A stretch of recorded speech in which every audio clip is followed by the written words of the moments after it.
leader, how to choose a leader. That's the most relevant question today. Now that the man retired, people spitting fire, and every talking head having their say. For in this mixed up land that we call Trinbago, many times it does just boil down to race. They say that one side like African and the next prefer East Indian, but it's the way of choosing leaders is a disgrace. Yeah, why? Because a leader must help his country to rise. Be able to motivate and then mobilize. And that leader must be one whose vision is clear, holding ethics and integrity. Yeah. Oh yes, a leader should humble and competent, know how to cut a path where there is no trail, not a gambler or a drinker. That is not what this nation needs. Not stumbling about like a tumbleweed. Should be stable with family values, not looking for young girls to breed. Blessed is the one good leaders are born not made, setting standards this get trade. Blessed is the one who's born to lead. A mentor, a teacher, a trainer. Experience is their greatest tool. Should be discerning, yet forever learning. One who doesn't gladly suffer fools. And in a world that loves a maximum leader, he must know when to let go and delegate. Must be the most able of his peers, not driven by petty fears. And though he can, don't always dominate. Because a leader must be blessed with wisdom also. Know when to take it front and when to follow. And a leader must be the one to set the template. So those coming after could duplicate. Oh yes, a leader should let his instincts prevail. Know how to cut a path. Yeah, there is no trail, not a gambler or a drinker. That is not what this nation needs. We don't need another trumpet indeed. His heart should beat with courage, not be coward or weak-kneed. Blessed, good leaders are born not made, and thieving is not their trade. Blessed is the one we don't want someone always thinking small. No, but a leader at all. One who always fools drinking alcohol. No, at all, no Casanova, always chasing skirts. No, at all, and if it's the treachery that they ought to hurt, my. No, the leader at all. My.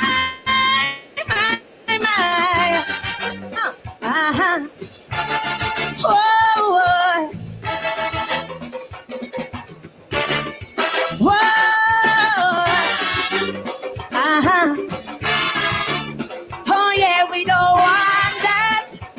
We can't handle that. A trickster, a con man, a hustler. We don't need someone specialized in fraud, but one to be respected and never rejected. Here at home and especially abroad. They don't have to be a lawyer or doctor. Their first degree should be And when it's time to decide, you cannot run, you cannot hide. A firm stand he must take, don't sit on the fence. Because a leader mustn't drift like sinking sand. A good leader, by the courage of his convictions, he should stand. A good leader, and a leader can't bend with every wind that passes. To his values and principles, hold fast. A good leader, oh yes, a leader should be brave and competent for what he believes in. Go to every length, not someone seduced by flattery. That is not what this nation needs. We don't need another trumpet, indeed. Should be stable with family values, not looking for young girls to breed. Blessed, good leaders are born. Using race to divide us is not their trade. Blessed, oh, blessed, yes, good leaders are born, not made, and thieving is not their trade. Blessed, oh, blessed, yes, good leaders are born, not made, leaving us better off is their trade. Blessed is the one who was born to lead. Love you.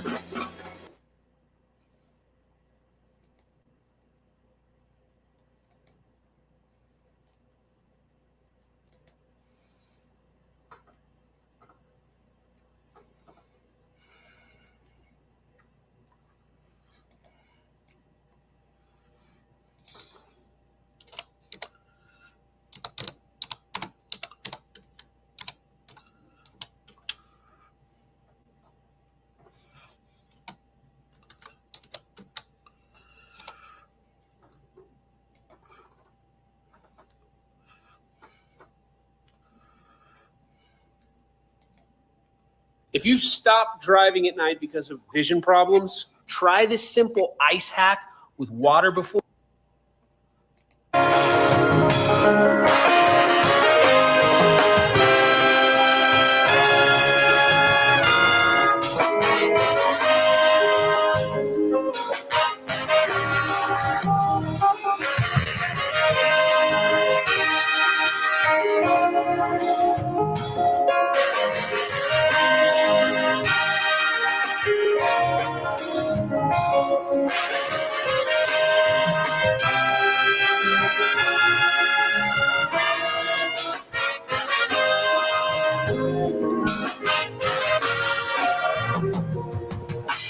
Greetings to you, Prime Minister.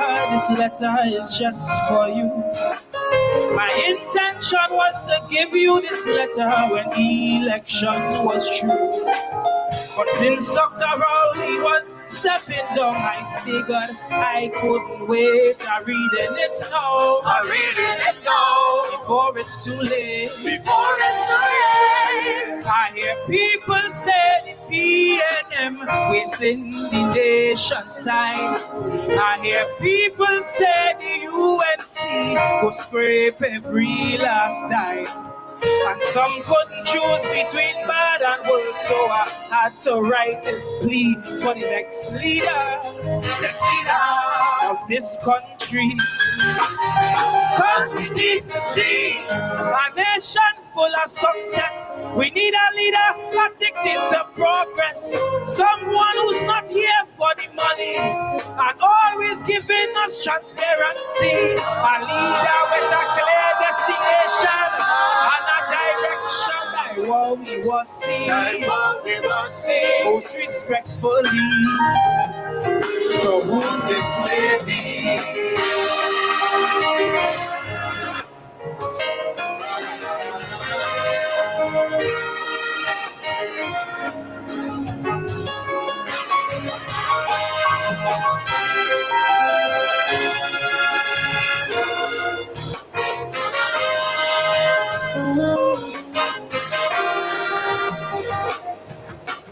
Some people say bad politics slowing this nation down. And some people say implementation is where we does go wrong. But I say that they both are true, and that's what we need to see to fix our style of democracy. Some people say this moving world keeps on evolving, and some people say our infrastructure needs some upgrading. That's why I hope this letter you read for these issues to resolve. So sweetie auntie, could start to evolve. Cause we need to see ministries that competent. Information you'll get in 10 seconds. Public servants who will answer the phone and give you advice with a pleasant tone. A bank run should take you the whole day. It's time we stop playing. I what we was see. I what we was see. Respectfully, to whom this may be.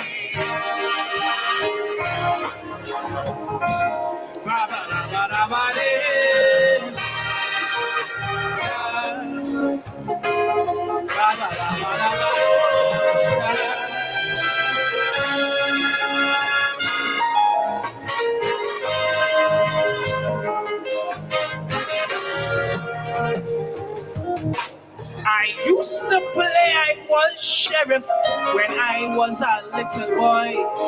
But when I see they arrested Earl, I'm glad my gun was just a toy.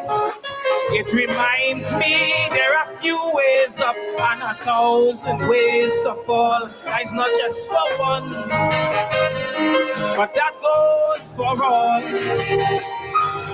Many leaders in this land could be guilty or innocent, and it's hard for the people to truly know, so they will judge your intent. So before you walk in that big office, take a look at your character and have a long chat with Almighty Father.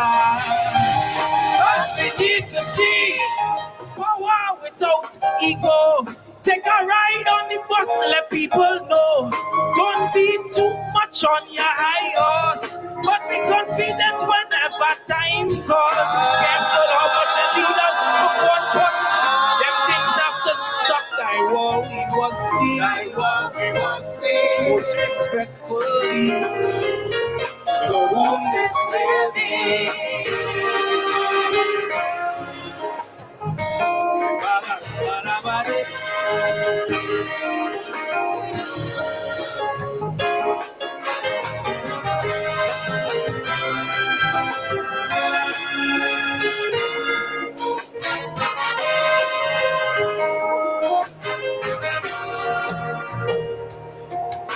I'm sure by now you will notice this is written in the future tense, with hopes that you are a leader of great poise and great resilience, one who structures T&T with its local policies, not from global powers, but what the nation needs. I'm not going to lecture you on what's right and what is wrong, but I ask you based on the people's needs, keep your ears tongue on the ground. And don't be like Gillian Bishop and not care what the people think, cause you could still learn from the babes and sucklings. Cause we need to see TNT in the World Cup. Innovation from young people don't stop. A culture industry to hang the emblem high. So soca will stop trying to eat the pie. A leader who strike fear into criminals. That is critical. That what we was see. That what we was see. Most respectfully, to whom this may be.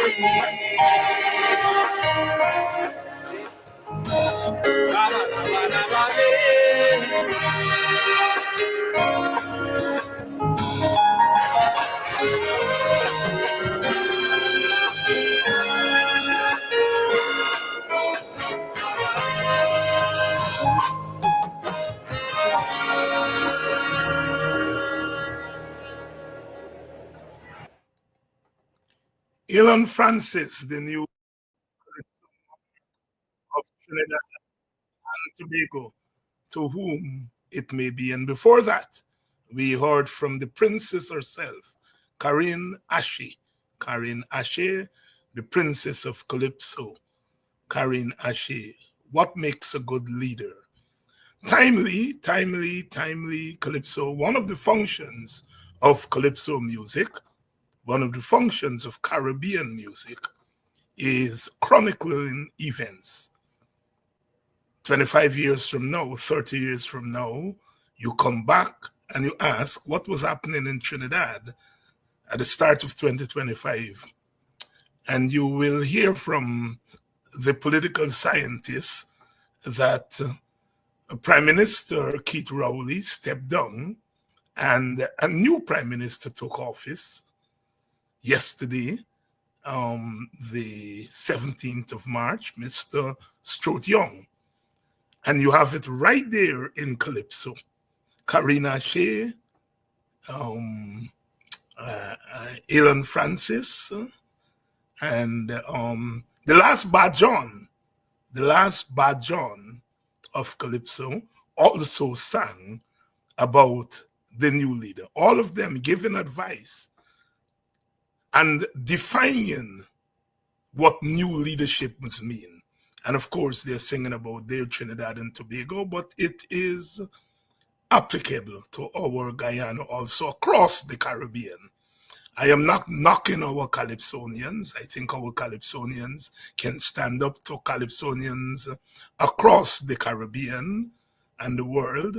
But I sometimes think that our political atmosphere stifles the real genius of the Calypsonian, you know, like our politicians, like our scholars in Guyana. You go with the wind. You say what is not going to get you in trouble. You know, what is not going to get you in trouble. All right. And I think if our Calypsonians, our poets, if they are freed from that shackle, I think they will create music and art, dance, to compete with anywhere in the Caribbean, anywhere in the world. Last year, you remember that young Calypsonian little girl singing a calypso with the teacher strike, and she was banned. This year, you have no little child singing about politics. You all understand what I'm saying? And so, you know, people say, well, Dr. Hines, you know, play some Guyana calypso, and I would love to. But, you know, and it's not just our Calypsonians, yeah? Like I said, our scholars, our political leaders.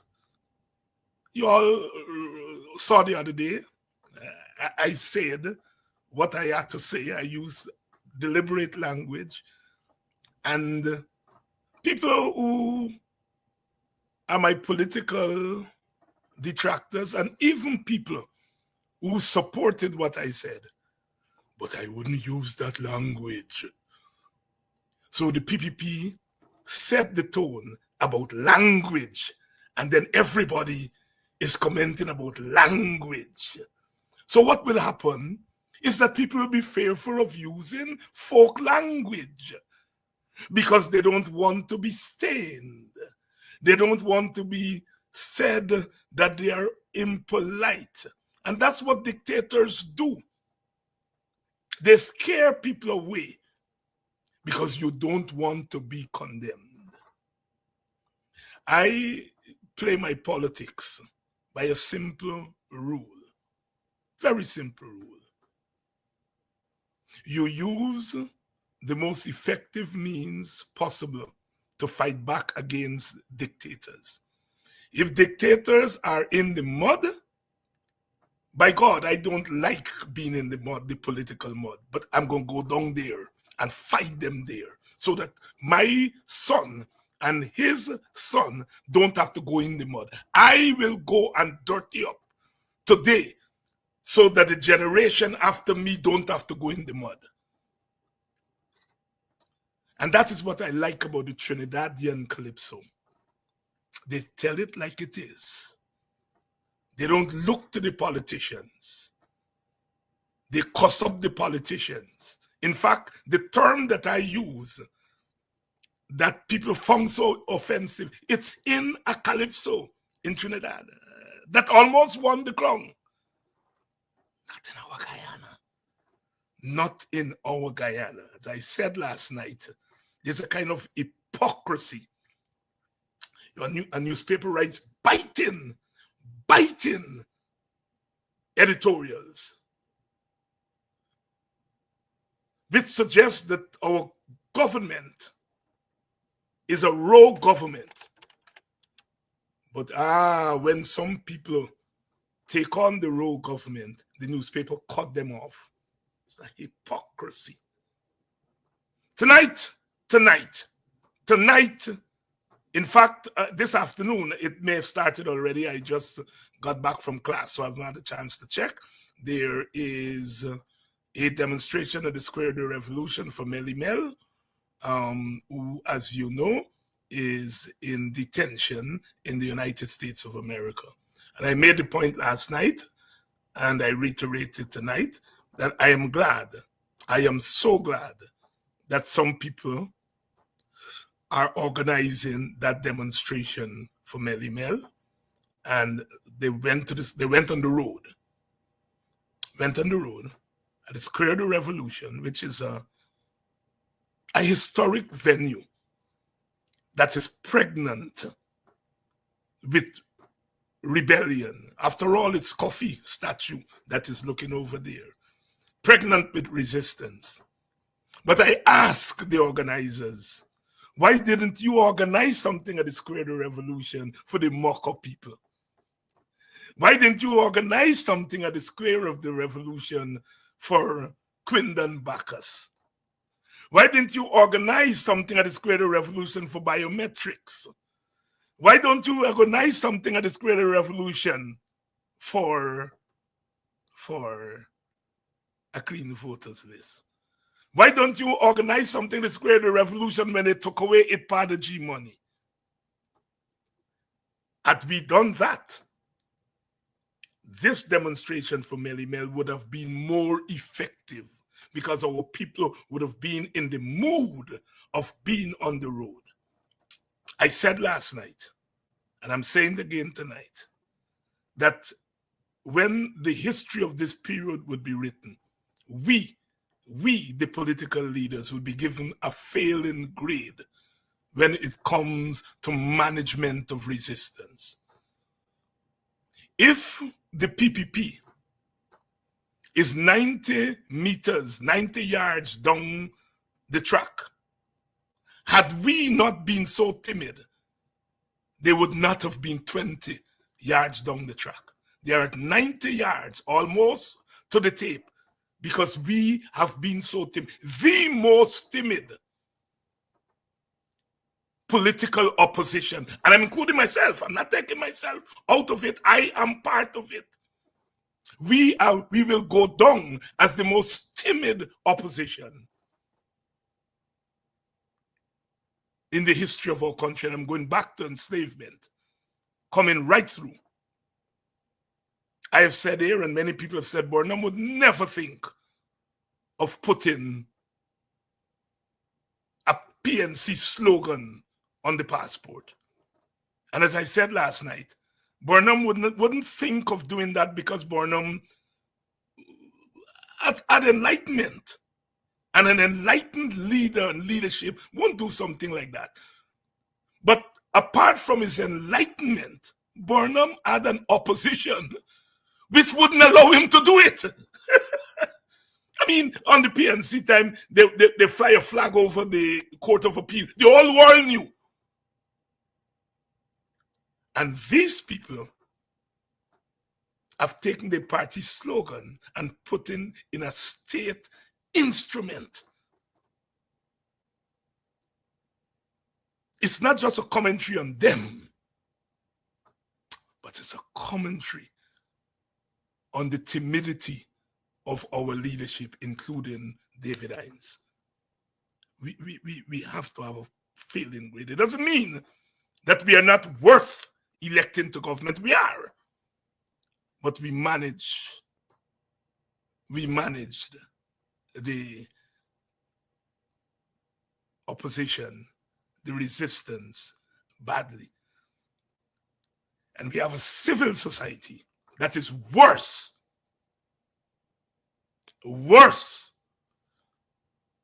than the political leadership. The Guyana Human Rights Association came out from Melimel, and the PPP people are jeering the Guyana Human Rights. All they do is putting out press release because they're the only human rights civil society organization that open their mouth and speak.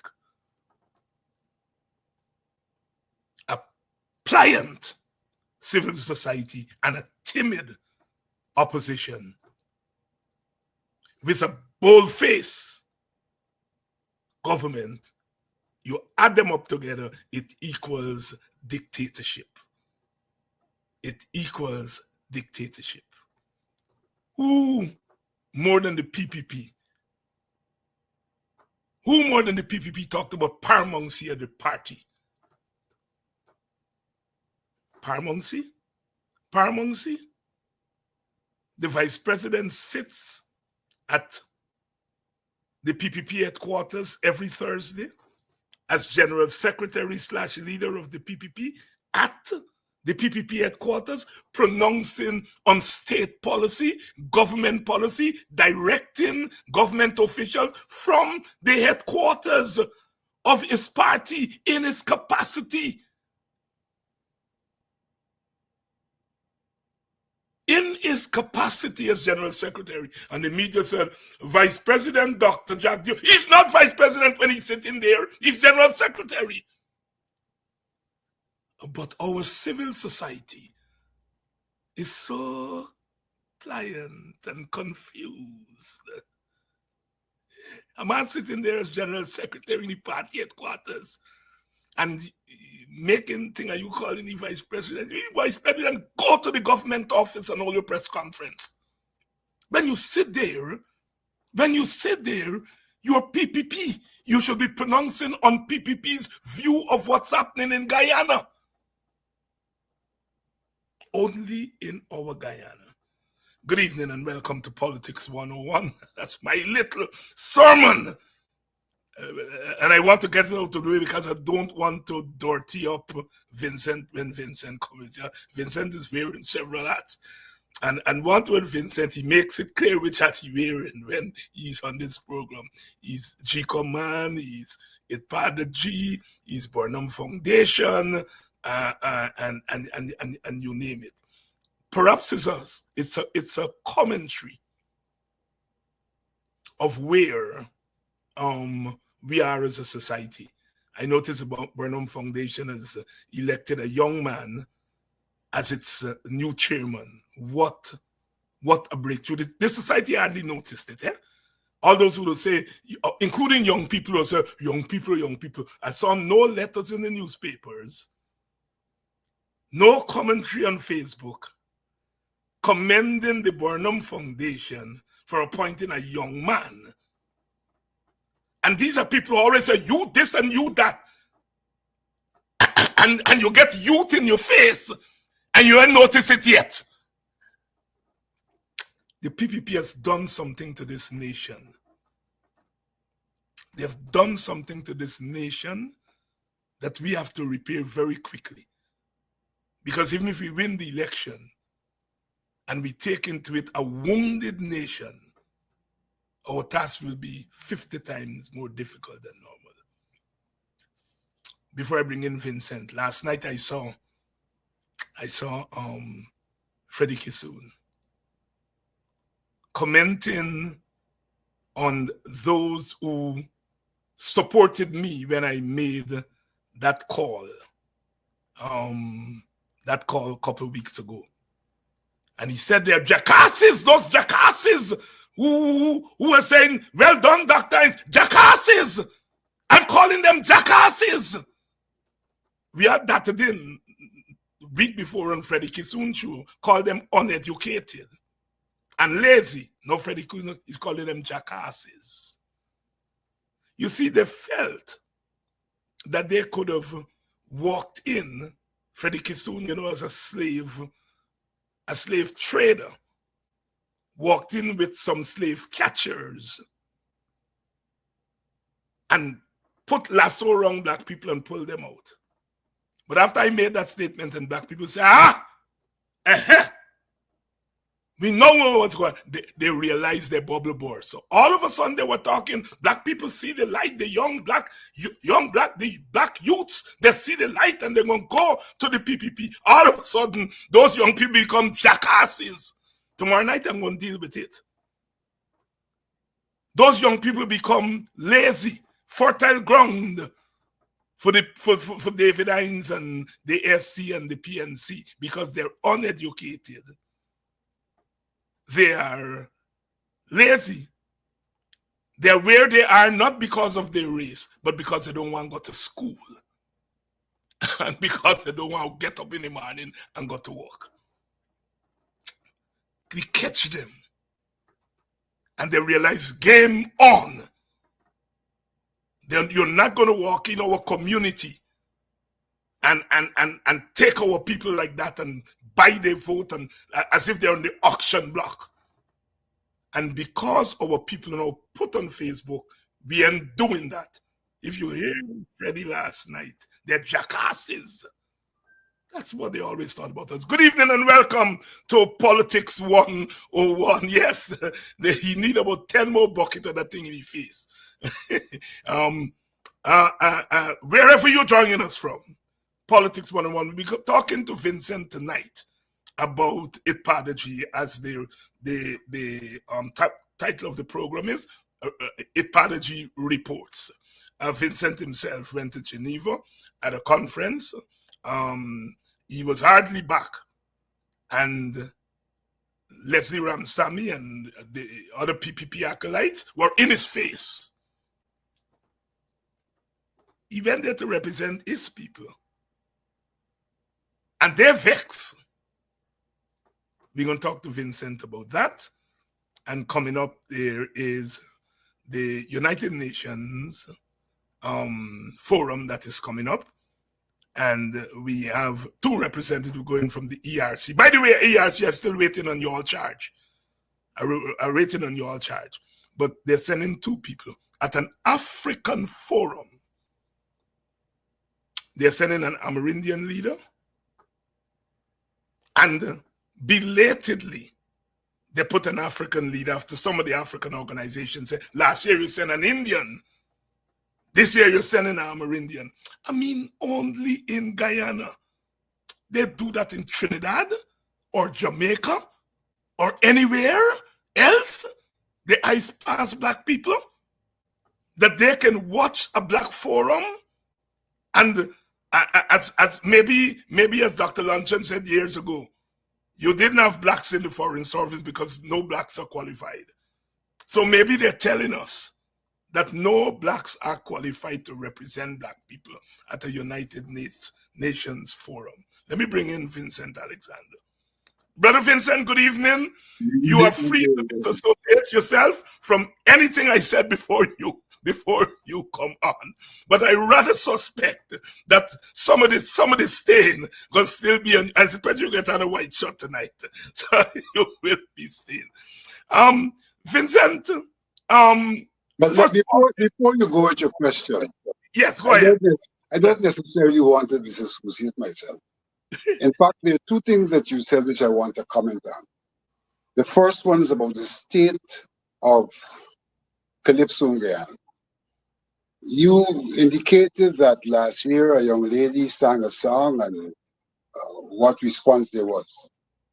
But you didn't indicate that this year there wasn't even the possibility of the young lady singing a song, because this year the ministry put out stipulations as to how calypso should be composed. And not only did they stipulate how the children should compose their calypsos, they told them which topics they could not embrace. So it has gotten even worse. And I think the nation ought to know that. It's gotten worse. There are topics which are given out, there are topics which are taboo, and the calypsos cannot be sung before they're censored. They have to be censored. And that censorship extends also to the adult competition. Wow, wow, wow. You Also see, to the I didn't adult know that. Thanks, competition. Vincent. So that's the first thing I want to associate myself with. The second one I want to associate myself with is this contention of what you said and how low you have gone in what you said. And I'm talking here about your comment about the what is it? Bottom, Lick bottom. the lick bottoms. Lick bottom Africans, yes. Right? And people have seen it in all sorts of ways. I want to say the following. There is something generally referred to as the post-traumatic syndrome. It could be post-traumatic slavery syndrome. It could be post-traumatic anything syndrome. And I would like to suggest that one of the problems faced with people of African descent, and in the particular instance that you mentioned, is a post-traumatic syndrome. When people, and by post-traumatic syndrome, we mean that somebody is affected and disadvantaged and try to react to that, sometimes very subconsciously, to take themselves out of the state of being disaffected and being disadvantaged. So when somebody, for example, is charged and they claim that they're wrongfully charged and all of that, they have options. They could either fight against those charges, and that in itself would represent a post-traumatic syndrome, the way in which they fight, because it wouldn't be orthodox. People wouldn't understand. They would fight like affected persons. But they could also, on the other hand, decide that rather than fighting, they will subject themselves to these people to be relieved of the consequence of the syndrome. And I think that you identified an instance where an individual, in an attempt to relieve himself of the syndrome, has decided to go under rather than to go over. And therefore, I have no problem with you being able to use the dialect, the folklore, to give a description to something that has affected us, that has affected us. And this time I'm referring to people of African descent. There are many instances in which the way we behave, whether it seems to be positive behavior or negative behavior, has been influenced by the syndrome, the moment of being disadvantaged, the moment of being affected, and our response, negative or positive, progressive or regressive response to that moment of being affected. And I want to give one example, which is related to IDPADA-G. You know, very often the people of African descent are said to be the ones who occupy the public service in large majorities. And it's even been said that they have done this through the discrimination of Indo-Guyanese. The fact of the matter is that the trauma we experienced when we were flooded out from our villages and could no longer pursue entrepreneurial activities in the form of agriculture for a livelihood, and decided that we would go into the public service, the public sector, that was our response to this trauma of being disadvantaged in terms of how we were going about our livelihood. Our response was to go to the public service, the public sector. And lo and behold, we are now being accused of occupying too much of that and forcing people out.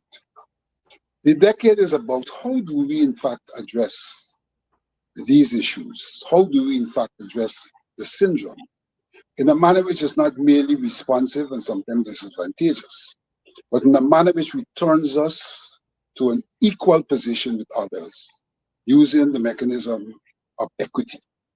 And let me make one last observation in that regard, and this too is related to what we talk about later. We've also been accused of being the majority in the discipline services, and in some regards that Bornham should have provided an opportunity for a balance in the discipline services. The first thing I want to say is that we are there is a response to trauma. Where else were we to go to get a stable livelihood, given what happened to us in terms of our agricultural endeavors? But the other point I want to make is that there is this contention that we should provide for the entry of others into the police force and the GDF and so forth.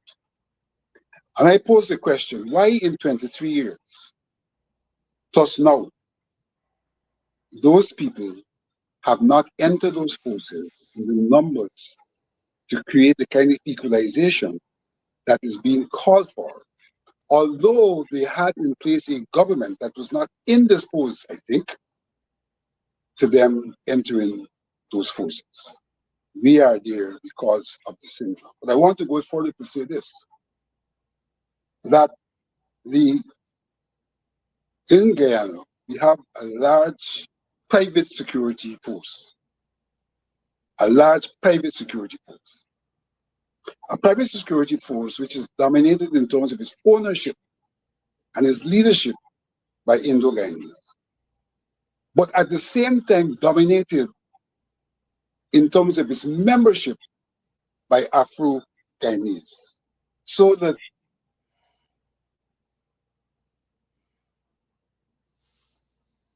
in the security forces, in a situation where the leadership, as has been attempted in the public security services, is of Indian descent, Indian ownership, but still the Indo-Guyanese are not flocking. And therefore it once again shows that there's a reason why they're not flocking, it's not their inclination, and why we have flocked, because it's the place where we have been able to overcome the trauma of dispossession of our villages' agricultural purposes. Sorry for taking up time on this, but I'm now exposed to your questions. Thank you very much, Vincent. And you didn't take up time.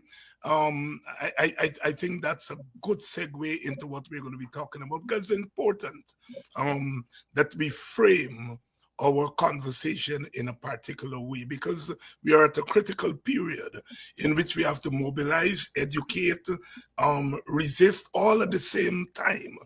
And so every opportunity one gets to speak on these issues, we have to. We did play on this program excerpts from your presentation and Dr. Campbell's presentation on the Globe Span program the day after. We played clips from it on this program. So, and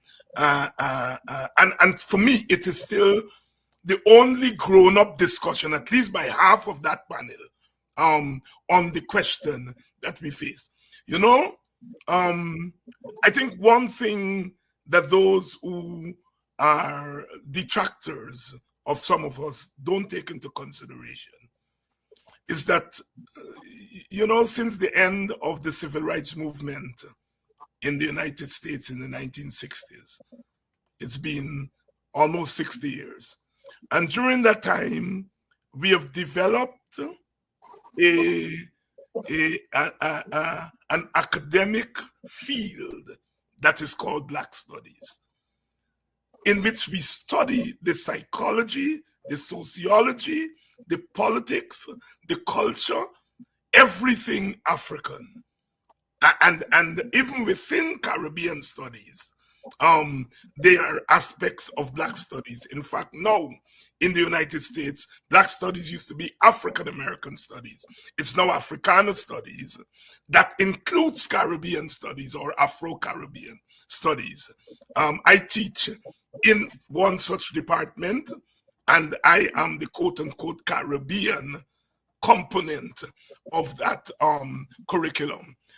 And I say that to say that when we deal with these issues, we're not just dealing with them from an emotional standpoint, as they like to say. Oh, we are emotional. Listen to our outbursts. We are dealing with it from an analytical and an academic and intellectual standpoint, because we do have an academic discipline in which we study.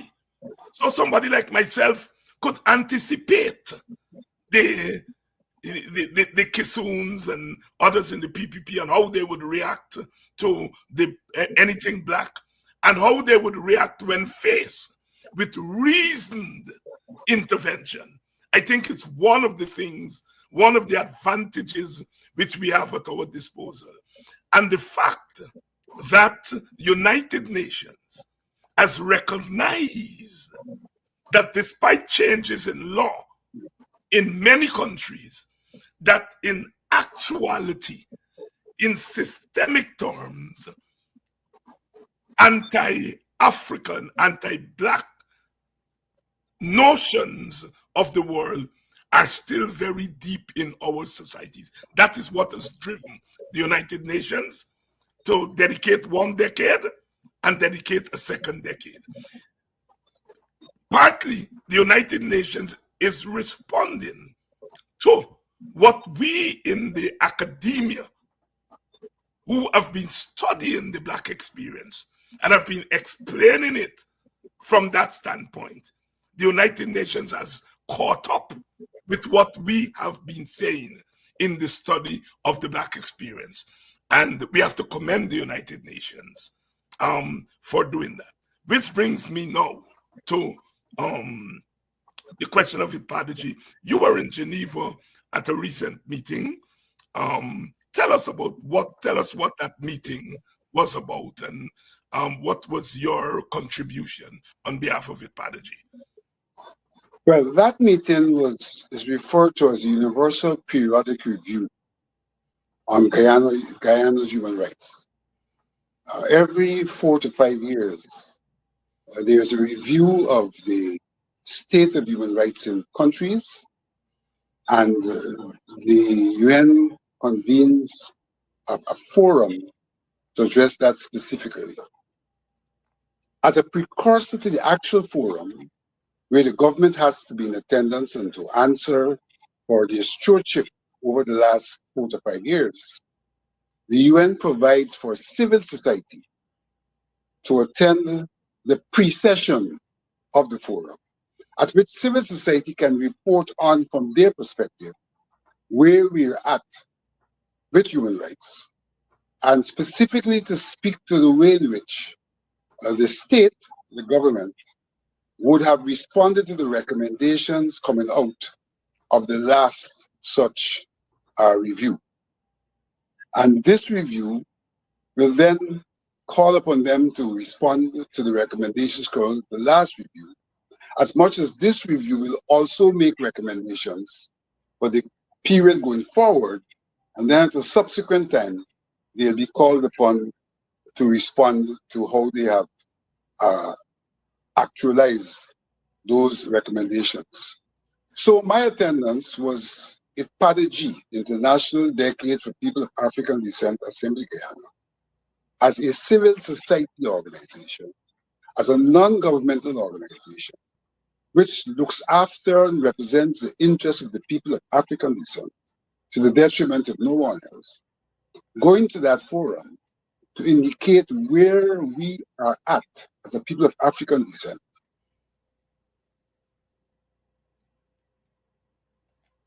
Making recommendations in terms of what we think ought to be done to preserve human rights for the people of African descent in Guyana. And you know, David, this attention to the forum in Geneva, where many countries were present. The session that I attended, they looked at the question of human rights in relation generally to Switzerland was one country which was there. speaking on the question of human rights, and there were other third world and developed countries all reporting on the way in which their states and their governments had been addressing the question of human rights. Switzerland, as I said, was there reporting. Turkey was another country which was there reporting. And if I'm not mistaken, Mexico may have been another country which was there reporting. Previous days before I got there, you had some African countries as well reporting. And the reporting took the form of very short presentations, which were in a sense screened before, pointing to issues of human rights achievements and or human rights violations in the countries. Present at those sessions were the missions of countries that are resident in Geneva. And in the case of my presentation, the government of Guyana was present in the person of Leslie Ramsamy, Dr. Leslie Ramsamy, who is now, I'm advised, the ambassador to Switzerland, as much as he is the government's representative to the United Nations offices in Geneva. He was present, along with a cadre, I think, of 3 to 4 diplomats who witnessed my presentation. They were given an opportunity after my presentation to confront me, to ask questions. They did not take that opportunity, but lo and behold, approximately 2 weeks after, using Guyana Times, where I would not get an exposure, Leslie Ramsamy, under his column called Ruminations, sought to attack me and accuse me of being a bald-faced liar. Now, I don't think he realized that the caption of his column is Ruminations, and that he was in fact ruminating when he made those comments in relation to me. What he sought to do was to suggest that I had lied. So let me tell you what are the areas I covered in my presentation. Short, crisp presentation. I covered the area of discrimination. And in that regard, I made specific reference to the Guyana Police Force. I quoted evidence that has been given to us by Paul Slow, indicating that President Ali had called him as chairman of the Guyana Police Service Commission and sought to instruct him as to who should be promoted, an instruction which suggested that preference should be given to Indo-Guyanese, irrespective of whether they merit it or not. In that regard, I also referenced to Brutus's affidavit for the matter he had brought for the court, where he said that he too had been instructed to ensure that Indo-Guyanese were given preference over Afro-Guyanese in promotions, particularly in the hierarchy of the police force. Now that cannot be refuted. These two gentlemen have themselves spoken about what they were told, what they were instructed to do. Ramsamy sought to say, well, you know, the police force have plenty Afro-Guyanese, and the army have plenty Afro-Guyanese, and it can't be true what I was saying. But I wasn't saying that they didn't have plenty Afro-Guyanese. In fact, I just gave the reason for plenty Afro-Guyanese early on tonight. But the fact of the matter is that he could not refute the fact that there was discriminatory preference intended to be given to Indo-Guyanese, and that in fact, once Slow had done what he had done, every effort was made to remove Slow from the Police Service Commission, not to give promotion to the persons who had been recommended by the commission for promotion on the grounds of merit, and in fact, subsequently, to have the preferred people promoted by the replaced Police Service Commission. That was the basis of my presentation. A part of what Ramsamy sought to say, he referenced the latest promotion in the army, where one Indo-Guyanese was promoted, and said, well, how can what I was saying be true when there's only one Indo-Guyanese promoted in the army? Two things. One, I never referenced promotions in the army. Secondly, my reference was the promotions in 2021. And here it is, he's trying to use this one promotion to say, well, we don't discriminate. But he could not refute what is it I presented, though he sought to call me a bald-faced liar. Now that's in terms of discrimination in the police force. The other area I touched was Mocha Arcadia, where I made it clear that those persons who were removed were on tracts of land that were not aligned to the road, tracts of land which the road has not been built on, and therefore, whoever said and continues to say that they were removed because the land was required for the construction of a road, they are the liars. I've seen even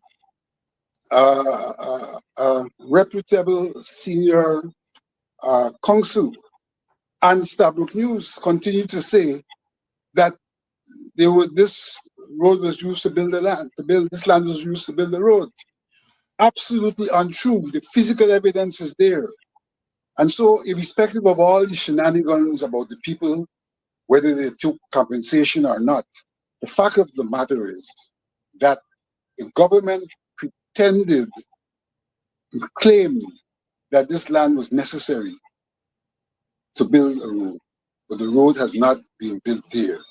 And I reference the fact that those people, at the time when the president was the minister responsible for housing, was encouraged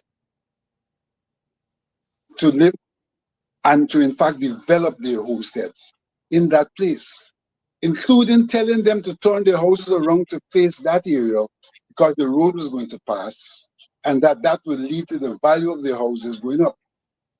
And I can say that the president, when speaking to me in his office before they started this act of demolition, said to me that one of the benefits to be derived by the people of African descent is that the people in Mocha would witness an appreciation of their property adjacent to the road, and this was a good thing the government was doing for them. And lo and behold, they demolished those houses and now trying to make those people as if they are the ones who were wrong. In that regard, I also made the point that these people, when those who had taken the compensation had gone and the others were left, and they were threatened by the demolition of their properties, they wrote that IDPADA-G was involved in this exercise to the minister, asking for discussions to avoid the demolition, to see if there could have been a resolution at that time. The ministers never responded to the letters they wrote. And lo and behold, the president now presents himself as a savior by saying to the people, well, I will give you alternate lands. They had an opportunity to have a discussion and to resolve this matter before when the people wrote. They did not do that. They allowed the people to seek redress in the court, and after the court would have ruled, and that's another matter, then they say, here we are the saviors, and these people will be abandoned by the APNU AFC. So that was the second issue I raised. And again, I'm saying that there's no way Ramsamy could say that what I reported was not the facts of the matter. The third issue I raised was the one of inclusion. Our constitution provides inclusion, and I think Article 30 in many regards speaks to that.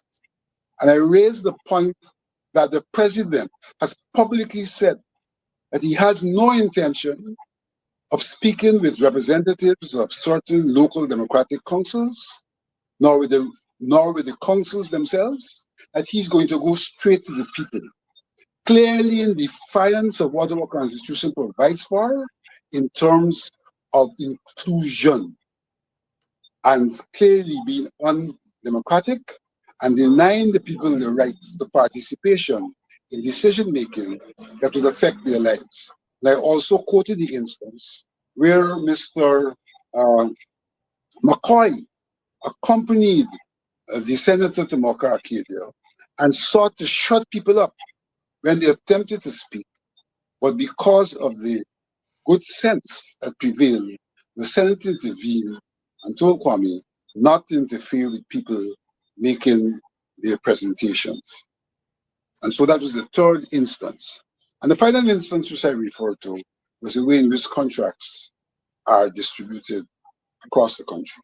And I made the point, and I make bold to make the point again, that whilst there may be a large number of small Afro-Guyanese contractors who are getting contracts, that is not the hub of the contracts in terms of the money. That is the pittance. And even as they get that pittance, very often, because they don't have the capacity, and nothing is being done to help them to get the capacity, they do not have the equipment required for the execution of those contracts. And they have to turn back to the same persons who have the heart of the contracts or who are now sitting back and renting them machinery. And so, in fact, very often, out of the contracts, they're getting next to nothing. As much of the money goes to the persons who are renting them the equipment, which they do not themselves have. And so we continue to have a situation where the people of African descent are by policy discriminated against in this country. And that is what I went to report on, with the hope that the United Nations would have the government answer to those things, would admonish the government for their conduct, and make recommendations for them to do what is right in the context of human rights. Vincent Alexander here, chairman of IDPADA-G, reporting on a human rights meeting he attended in Geneva, Switzerland, representing IDPADA-G. And as you heard there, he outlined in the limited time he got some of the more egregious acts by the government as far as human rights violations against African people in Guyana. And the government, as they are wont to do these days, they're denying that African Guyanese are being discriminated against. At a previous forum, they did argue, the government argued, that African Guyanese are not in the condition that they are. They don't deny, but they say the condition that African Guyanese are in are of their own doing because they made unwise decisions after they came out of enslavement. And so what we are seeing here from the government is an official narrative that seeks to give the impression that African Guyanese, if they are if their condition is as bad as their leaders are saying, has nothing to do with the government and the state. It has everything to do with them. And of course, that is consistent with what we have been showing you on this program. The African Guyanese are where they are, not because of their race, but because they don't want to get up and work. They don't want to get up and go to school. They are stupid, and all the other terms that they use. Vincent, there is a United Nations forum coming up. I think it's an annual forum, and IDPADA-G would be going to that forum. I understand the ERC would be going to that forum. A couple of weeks ago, and a few organizations affiliated to IDPADA-G wrote a letter in the daily newspapers pointing out the fact that last year at that forum, ERC was represented by an Indian Guyanese brother. I think he may have led the delegation, and that this year there was going to be a repeat of that. Later on, we saw that they said the delegation would be comprise 2 members of ERC, an Amerindian member, Mr. Simon, and an African member, Mr. Witter. Tell us what that meeting is about. Remind us what that meeting is about, and then walk us through that initial complaint that was made about the composition of the ERC delegation. What is coming up on the 14th to 17th of April is the fourth forum of the permanent fourth session of the Permanent Forum for the People of African Descent. This is a part of the machinery that the United Nations has put in place as we seek to collectively address the issues of the decade. So there's a forum held annually where issues pertaining to the state of the people of African descent are discussed, and representation is then made by that forum to other fora in the United Nations in terms of the courses of action that should be taken for relief to the people of African descent. So this is the fourth such forum. The first point I want to make is that when the first forum was held, the government did not attend. They were absent. I think they had really no interest, and I don't think they felt that IDPADA-G would be present, because they probably felt, having taken away the subvention, that the poor people who we are will be unable to make it to the forum. Fortunately for us, we have had the resilience, even the material resilience, and we were able to make it to each of the fora. So they have now been presenting themselves at the second, third, and fourth fora. What they have essentially done was to send a team to sing the government's praises. Now, the most the government could say when they go to these fora are three things. One, they speak about reparations and how much they are in favor of reparations. And we have no problem with that. Suffice to say that reparations does not speak to what the state internally is doing in relation to people of African descent. So when they speak about reparations, they're not addressing a major issue that the decade is intended to address. That's one.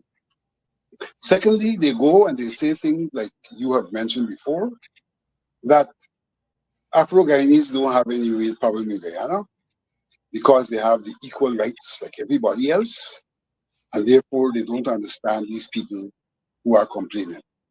Well, I have already, in the course of this evening, identified issues that Afro-Guyanese have, and you have correctly made the point that they say that if Afro-Guyanese have problems, then those problems are of their own making because they don't have the right disposition or attitude. Now, I have early on talked about post-traumatic syndromes, and one has to understand, even if, and mark me, I'm saying even if Afro-Guyanese have some of the problems they're referring to, that those problems are a regressive response to the post-slavery traumatic syndrome, which has become a part of our DNA. It's not any longer a problem of trait, it's a problem of DNA. There are scientific studies to show that these social issues can become ingrained in the DNA of a people. And therefore, these are issues to be addressed and not issues to be blamed and condemned, as how insidiously I think they are being condemned when the Private Sector Commission talks about involuntary unemployment. It's very insidious. It doesn't speak to an ethnic group, but you check it out. The fact of the matter is, in most countries where there are immigrants from places where the immigrants cannot eke out a livelihood, they normally come to another country and they submit themselves to lower than just wages. And in that way, they force locals out of jobs. But not only do they force locals out of jobs, but they force locals to refuse jobs that are not giving them just wages. This is exactly what happened at the end of enslavement, where the people of African descent were demanding higher wages. They brought in the indentured laborers to substitute, pay them less than the people of African descent were asking for, and therefore left them traumatized, a trauma to which they responded by going into the hinterland, into mining, by going into the public service, and by going into the professions, including the security forces. So we have history in some regards repeating itself at a higher plane. So they go there, and that's what they seek to say to the international community when they go there. Our problem is, this is a forum to discuss issues affecting the people of African descent. We don't need sympathizers to go to that forum. We need people who have the experience because they are affected. And therefore, our goodly Amerindian brother, I have no doubt that he may be sympathetic, apart from the fact that when you go as a part of the government delegation, then you're not allowed to speak freely. You're allowed to have to carry the government line. But even putting that aside, he may be sympathetic, but the fact of the matter, he does not wear the shoes of African Guyanese. And that forum requires the affected people to speak, and not for anyone else to speak on their behalf. And it's in that context that the African organizations are objecting to the attendance of the brother, as much as we were offended by the previous attendance of Mr. Hack, who chairs the Ethnic Relations Commission, the previous attendance of Nia Suban, who also is a member of that commission, and both of whom, in the instance of the attendance, sought to defend the government rather than to speak to the realities of the people of African descent, as the people can for themselves speak, being the ones who are experiencing those realities. Vincent Alexander here tonight, speaking on issues as they pertain to IDPADA-G's ongoing work at international fora, making the case for African Guyanese, Human Rights Forum in Geneva, and then another forum coming up in New York. IDPADA-G, of course, will be at that forum. Vincent? IDPADA-G, although we do not have the subvention, will muster the human and material resources to be in attendance. To be in attendance. And while we are on this question of resources, how has the organization been making out? I know that you continue to keep your doors open, no subvention. You've had to cut back on staff. You've had to cut back on some of the programs that you put in place. You've over a period of time. How are things in that area? First of all, let me make the point that IDPADA-G, when the subvention was stopped, approached the court on this matter. This matter has been heard about 2 years ago, and we're still awaiting a judgment of the court. There are many other cases, including the Mocha case, which have been heard and judgments given. IDPADA-G's case was heard and approximately 2 years now, and there has been no judgment. The effect of that is that our subvention was cut as of September 2022. We had employees who were contracted. We had enumerators who were doing a survey. And all of these persons have not been paid because of what the government has done. The government speaks about being concerned about people who are fired. You know, every day you open the papers, they tell you about some people who were fired in 2015. And here it is, that they are responsible for us not being able to pay people who were legitimately and contractually hired. Those people, we had to send them home, unfortunately, and they couldn't pay them all that was due to them because we didn't have the subvention. So that we are affected, and individuals are affected, no different to how the sugar workers are claimed to have been affected, except that the sugar workers eventually got severance. These workers have gotten nothing. Numbers far less, but the principles are exactly the same.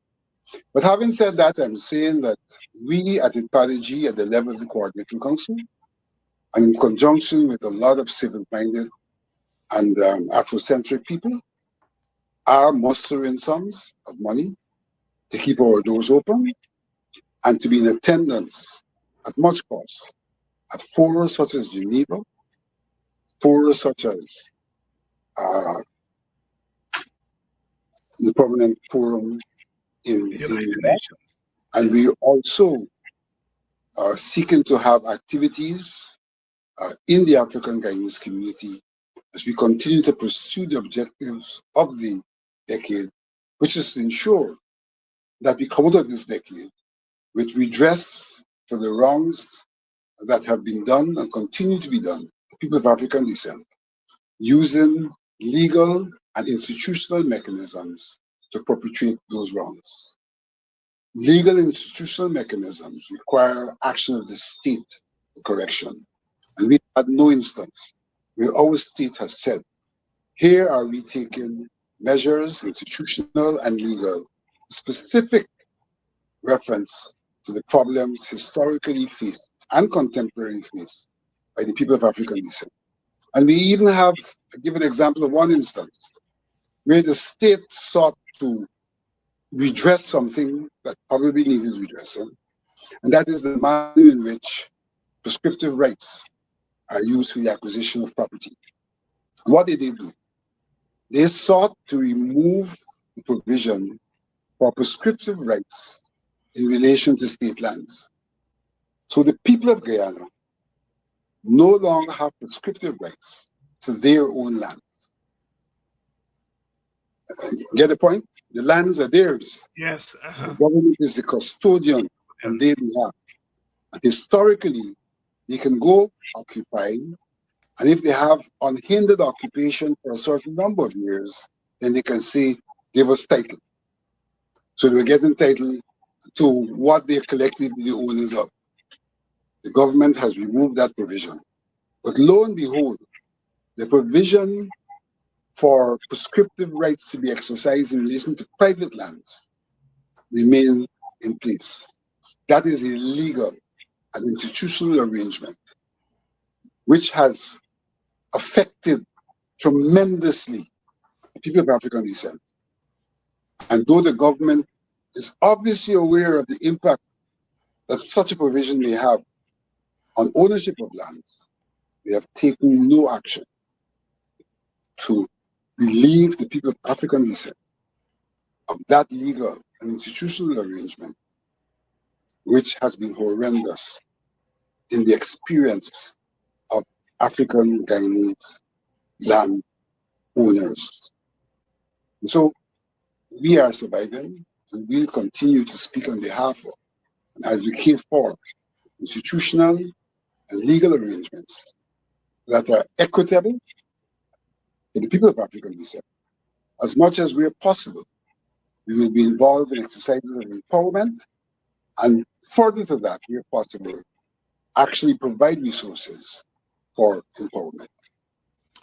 Vincent Alexander giving us an update on the work that IDPADA-G continues to do with very limited resources. If you want to make a contribution to IDPADA-G. Vincent, where can they contact you? What is there a number they can call? Well, first of all, they can contact the Secretariat, not me. Right.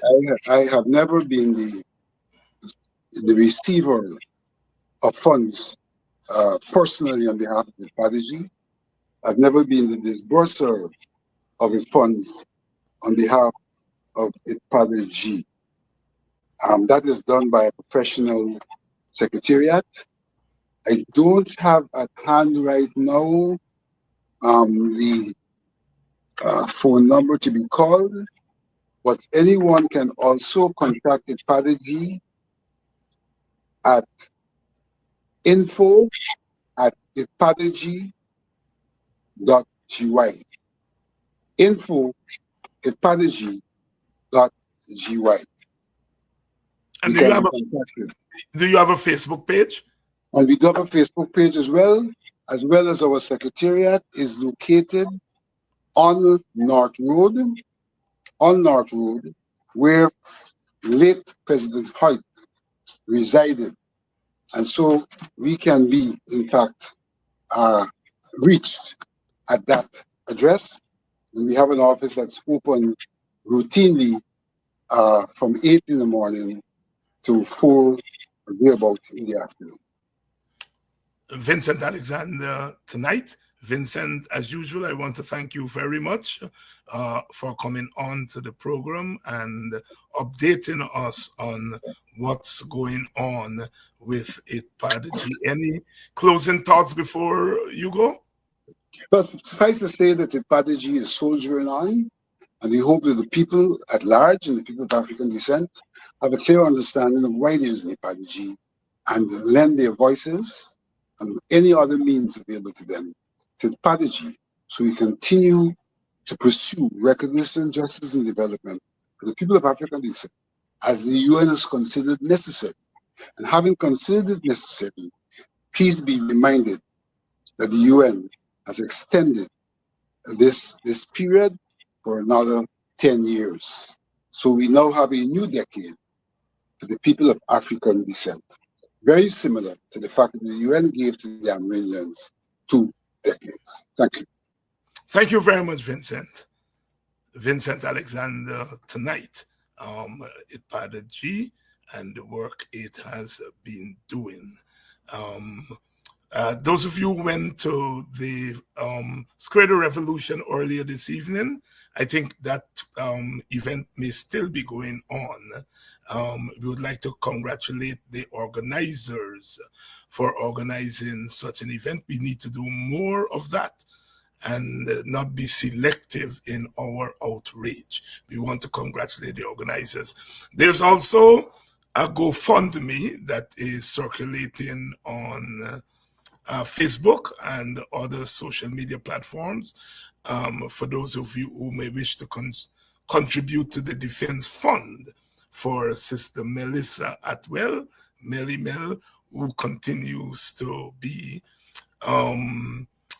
incarcerated, detained at this time. Many people have asked me whether she will have to remain in custody until the June date that is given for her arraignment before a judge. I think she has the option of bail. So our lawyers may move to before a judge to ask for her to be given bail. We'll continue to follow that story. Again, thank you all very much for staying with us. Another night, another edition of Politics 101. We come back tomorrow to continue our mobilization, our education, and bringing you the kind of information and perspective that is going to contribute to our forward movement as a country. Thank you all very much for another edition of Politics 101. See you all tomorrow night.